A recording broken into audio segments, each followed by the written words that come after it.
Jésus. Mais ce n'est pas à Jésus d'agir encore. Parce que Jésus nous a donné le pouvoir. Alléluia. Amen. Il a dit, voici, je vous ai donné le pouvoir. Tant qu'un enfant de Dieu ne comprendra pas ces choses, il sera toujours au bas de l'échelle. Il ne va jamais exceller dans sa vie. Il ne fera jamais des prouesses dans sa marche spirituelle, ni dans sa vie sociale. Parce qu'on attend toujours que Jésus vienne apporter la solution. Alors que toi, tu as déjà la solution. La solution n'est pas loin de toi. La solution, elle est avec toi. La réponse n'est pas loin de toi. La réponse, elle est avec toi. Mais si tu ne connais pas si fait, il n'y aura pas de résultats. Tu veux entendre un amen de Alléluia. Amen. Nous sommes dans une séance. Et cette séance a commencé il y a déjà 2 mois. La vie avec le Saint-Esprit. Et cette vie-là avec le Saint-Esprit, nous sommes en train de la passer dans les bons moments. Je vous dis la vérité, je suis sur l'espace. Peut-être que toi, tu ne vois pas la dimension des choses. Mais ceux qui sont entrés dans la séance sont en train de voir les choses telles qu'elles sont en train d'évoluer dans chacune de nos vies. La vie avec le Saint-Esprit apporte beaucoup de bien. Alléluia. Lorsque l'homme a en lui le Saint-Esprit, il a toutes les garanties de ce monde. Il peut marcher sur l'eau. Il peut marcher sur le feu. Il peut marcher sur les épées. Il peut marcher sur les autorités. Rien ne lui arrivera. Parce qu'il a en lui la personne du Saint-Esprit. Je voudrais qu'un enfant de Dieu comprenne ces choses. La vie terrestre, si tu la mènes sans le Saint-Esprit, tu es exposé à tout vent et marée. Tous les dangers s'abattront sur toi. Et lorsque tu feras attention à la personne du Saint-Esprit, prendre la personne du Saint-Esprit, prendre la personne idéale de ta vie, la première personne dans ta vie, il y aura des exploits. Alléluia. Un homme qui est rempli du Saint-Esprit ne peut jamais connaître les échecs. Paul, je vous l'avais témoigné le premier dimanche que j'avais prêché. J'avais dit Paul, si ce n'était pas le Saint-Esprit, il serait mort. Parce que une vipère l'avait mordu à la main. Mais Paul a seulement secoué le serpent dans le feu. Il n'a même pas prié. Alléluia. Paul n'a même pas prié. Il n'a même pas dit sans effet. La Bible ne nous témoigne pas cela. Mais la Bible dit, il a secoué le serpent dans le feu. Les barbares qui le voyaient, ils disaient qu'il va mourir. Malheureusement, Paul n'était pas mort. Alléluia. Ils se sont dit, c'est certainement un fantôme. Alléluia. C'est certainement quelqu'un qui sort de l'ordinaire. Non. Parce que sa vie est remplie du Saint-Esprit.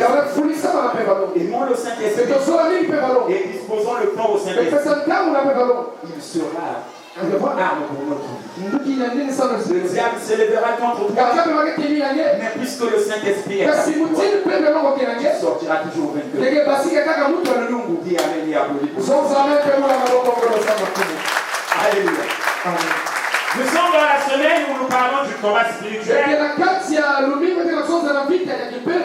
Et avant que nous ne parlions du combat spirituel, on nous a parlé des armes spirituelles. Alléluia. La Bible dit dans le livre aux Hébreux, la parole de Dieu est tranchante. Elle est vivante. Elle est vivante. Elle est efficace. Elle est tranchante. C'est une épée. Alléluia. Il y a quelque chose qui a attiré mon attention. La Bible dit, la parole de Dieu est vivante.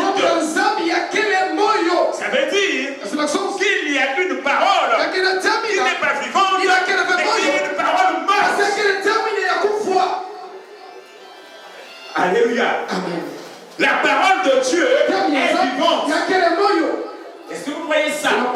Lorsqu'on parle des êtres vivants, ça veut dire qu'un être vivant peut connaître une évolution. Est-ce que vous voyez ça? L'homme est un être vivant. Il évolue. L'arbre est un être vivant. Il évolue. Alléluia. La pierre est un être vivant. Non, évolutif. Alléluia. Je ne vous enseigne pas la science. Je voudrais juste amener quelque chose pour que vous compreniez. La parole de Dieu, elle est vivante. Ça veut dire qu'elle donne la vie. Elle n'est pas morte. Lorsqu'elle sort, elle apporte des réactions qui sont positives dans la vie d'une personne. Là où il y avait la mort, que la parole de Dieu arrive, il y a la vie à cette endroit. Voilà pourquoi la Bible dit, et Paul comprenant ces choses, il dit que la parole de Dieu est vivante. Elle donne la vie. Même où il y avait la mort. Lorsqu'on a dit à Ézéchiel a prophétisé, Ézéchiel a prophétisé sur quoi? Sur les eaux desséchées. Qui pouvait croire? Les noces qui survivent. C'est la cause de la parole. Il est sorti de la bouche des serviteurs de Dieu. Dieu lui a dit, prophétise, parle sur ces choses. Alléluia. Ézéchiel s'est mis à passer. Et la Bible dit, les eaux se sont rassemblées. La Bible témoigne que les eaux étaient au milieu d'une vallée. Là, une montagne, de l'autre côté d'une montagne, et la vallée, c'est le bas de la montagne. Alléluia. Il y avait donc des cadavres à ce endroit-là. Et lorsque les eaux de pluie arrivaient sur la vallée, l'os du pied se détachait avec l'os de la main, avec la colonne vertébrale et l'os du berger Chadin. Le chalut pouvait se retrouver en bas. Le crâne est resté ici. Mais le jour de la prophétie des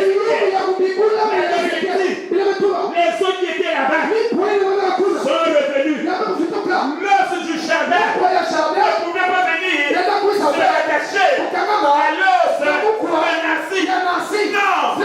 Alléluia. L'os de Chadin pouvait se rattacher à l'os de Chadin.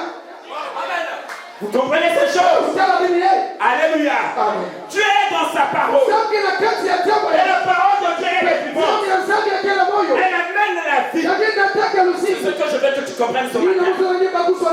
Alléluia. Parce que ce matin, celui-là qui t'envoûte devrait comprendre que Dieu t'a investi de son pouvoir, de sa puissance, de son autorité. Et le diable, le sorcier, n'a plus de pouvoir. Le problème, c'est parce que tu ne comprends pas les choses. Tu es encore un bébé spirituel. Donc je voudrais que tu puisses grandir. Et la maturité. Alléluia. Applaudis pour la parole de Dieu.